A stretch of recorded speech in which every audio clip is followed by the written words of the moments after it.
Just imagine 30,000 ஃபீட்ல ஒரு fighter ஜெட்ல பறந்துட்டு இருக்கீங்க. அப்ப சடனா வந்து இன்ஜின் ஃபெயிலியர் ஆச்சுன்னா வந்து எவ்வளவு தூரம் வந்து கிளைட் பண்ண முடியும்? ஒரு மேஜர் ப்ராப்ளம் வந்து கண்ட்ரோல் சர்ஃபேஸ்ல வந்து கிரியேட் ஆகும். வந்து ஃபைனலா ஒண்ணுதான் இருக்கு, அது பைலட் கையில இருக்கு. எல்லாருமே நினைக்கிற ஒரே விஷயம், இன்ஜின் தான் வந்து அந்த ஃபிளைட்டுக்கே முக்கியம், அந்த இன்ஜின்னாலதான் வந்து அவ்வளவு தூரம் வந்து ஃபிளை ஆயிட்டு இருக்கு. ஸோ இன்ஜின் ஃபெயிலியர் ஆச்சு அப்படின்னா உடனே வந்து டிராப் ஆகி கீழே விழுந்துரும். ஒரு ஸ்டோன் எப்படி டிராப் ஆகுதோ அது மாதிரி வந்து ஜெட் இன்ஜின் கீழே விழுந்துரும் அப்படின்னு நினைப்பாங்க. அது உண்மை கிடையாது. ஈவன் இன்ஜின் ஃபெயில் ஆனாலும் ஒரு ஃபைட்டர் ஜெட்டை சேஃபா வந்து லேண்ட் பண்ண வைக்க முடியும். ஸோ இன்னைக்கு வீடியோல என்ன பார்க்க போறோம் அப்படின்னா, the full and full of aerodynamics that related with the aircraft. So பேசிக்கான விஷயம் என்ன அப்படின்னா, ஒரு ஃபைட்டர் ஜெட் பறக்கிறதுக்கு முக்கியமான காரணம் ஒன்று வந்து த்ரஸ்ட் யார் கொடுப்பாங்க அப்படின்னா இன்ஜின்ஸ்ல இருந்து சப்ளை பண்றதுதான் த்ரஸ்ட். செகண்ட் வந்து லிஃப்ட்ன்ற ஃபோர்ஸ் வந்து ஜென்ரேட் ஆகும். அந்த லிஃப்ட் தான் வந்து ஏர்கிராஃப்டை வந்து ஃபிளைட் பண்றதுக்கு யூஸ் ஆகும். இந்த லிஃப்ட்ங்கிறது வந்து கம்ப்ளீட்டா depends on the aerodynamics.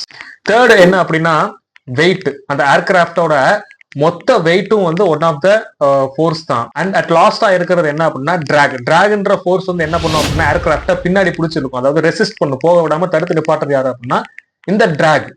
So engines fail ஆனாலும் த்ரஸ்ட் மட்டும்தான் ஸ்டாப் ஆகுமே தவிர லிஃப்ட் என்னைக்குமே ஸ்டாப் ஆகாது. சடனா வந்து இன்ஜின்ஸ் ஃபெயில் ஆனாலும் அந்த இடத்துல ஏர்கிராஃப்ட் வந்து ஃபிளை ஆகிட்டு இருக்கும் போது அதுல இருக்கிற மொமெண்டமை யூஸ் பண்ணி ப்ரெஷர் டிஃபரன்ஸ் வந்து கிரியேட் பண்ண முடியும். அந்த ப்ரெஷர் டிஃபரன்ஸை வச்சு ஏர்கிராஃப்டை ஒரு பர்டிகுலர் ஸ்டேஜ் வரைக்கும் கிளைட் பண்ண முடியுமே தவிர ஃபிளை பண்ண முடியாது. ஸோ இந்த ஸ்டேட்மெண்ட் நான் சொன்னதுக்கு அப்புறம் எல்லாத்துக்கும் இருக்கிற ஒரு கொஸ்டின் தான், ஓகே இன்ஜின்ஸ் ஃபெயில் ஆனாலும் ஏர்கிராஃப்ட் வந்து எவ்வளவு தூரம் வந்து கிளைட் பண்ண முடியும்? இதுக்கு பேர் தான் வந்து கிளைட் ரேஷியோன்னு. ஃபார் எக்ஸாம்பிள் F-16 ஜெட்டோட கிளைட் ரேஷியோ வந்து 1:1.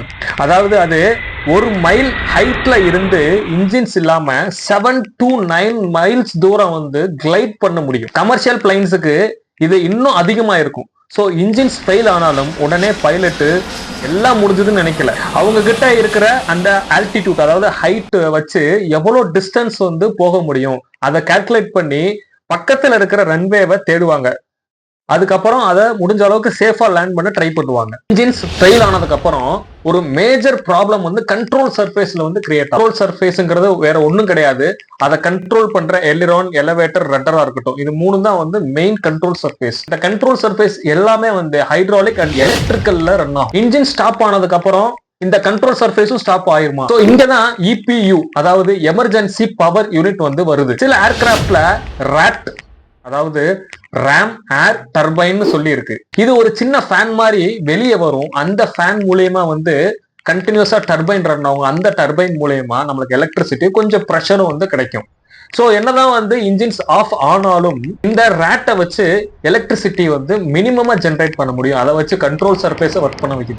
ஸோ இது எல்லாமே டிஸ்கஸ் பண்ணியாச்சு. நெக்ஸ்ட் அட் லாஸ்ட் வந்து ஃபைனலா ஒண்ணுதான் இருக்கு, அது பைலட் கையில இருக்கு. இன்ஜின்ஸ் இல்லாம லேண்ட் பண்றதுக்கு பேரு தான் வந்து டெட் ஸ்டிக் லேண்டிங்னு பேரு. சின்ன மிஸ்டேக் நடந்தா கோ அரவுண்ட் பண்ண முடியாது. அதாவது கரெக்டான ஸ்பீட்ல கரெக்டான ஆங்கிள் ப்ராப்பரா வந்து கொஞ்சம் மிஸ் ஆனா கூட மேஜர் ஆக்சிடென்ட்டுக்கு இது போகும். அதனாலதான் ஃபைட்டர் ஜெட்ஸ்க்கு எல்லாமே வந்து இதுல ஹெவி ட்ரைனிங் கொடுப்பாங்க. இந்த பிளைட் டெக்னாலஜி வந்து நீங்க நினைக்கிற மாதிரி ரொம்ப பெரிய ஒரு கான்செப்ட்ஸ் எல்லாம் கிடையாது. நம்ம ஸ்டார்ட் பண்ற கிரேட் 6, 7, 8, 9ல இருக்கிற பேசிக்ஸ் தான் வந்து இதுலயும் பேசிக்ஸ். இன்னும் டீட்டெயிலா மற்ற கான்செப்ட்ஸ் எல்லாமே வந்து அடுத்தடுத்த வீடியோஸ்ல பார்ப்போம்.